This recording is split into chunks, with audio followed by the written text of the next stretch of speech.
pungent aromas of roasting venison and sweet mead filled the banquet hall. Servants flitted between the long tables, replenishing goblets, bread baskets, and platters of fruit and meat. At Aisley's right, a Scot plucked at his lyre, his melodic chants recounting the Saxons' victory against the Vikings at Ashdown almost 6 months earlier, and from their positions at the head table, 2 of the king's thanes raised their cups and cheered. Others in the room took up the shout, expressing their loyalty to the new king and a resolve to purge their land of the plundering horde from the north. Aisley wrapped her narrow fingers around the wooden goblet before her. At only 12 years of age, she had never before attended a banquet of this grandeur, certainly none that boasted the King of Wessexs as its guest of honor. And the men's passionate outburst was a discomforting reminder that she did not truly know what was expected of her. Was she to respond in kind? Or were the females in the room, especially the young ones, exempt from such displays of eagerness?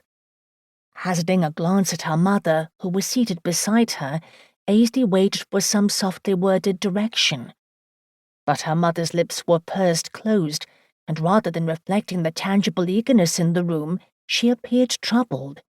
Indeed, if the barely noticeable lines running across her forehead were any indication, the Scot's efforts at engendering enthusiasm for King Alfred's cause seemed to have fully missed their mark with her. "Mother!"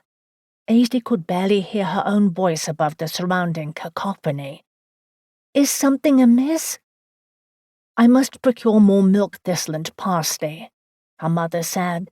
"There is barely enough dried milk thistle seed in the crock for 1 cup of tea."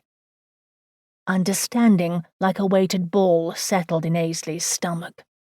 She turned her attention to the head table once more. As Alderman of Wiltshire and King Alfred's host, Aisley's father was seated there to the left of the king. Though not more than 21 years of age, the king's presence exuded authority. His hair and beard were brown, his dark eyes bright and alert. Only 2 years the king's junior, Aisley's older brother, Wulfhere, sat at their father's left. His broad shoulders and ruddy cheeks were a picture of good health, and a stark contrast to her father's sallow skin and pinched expression.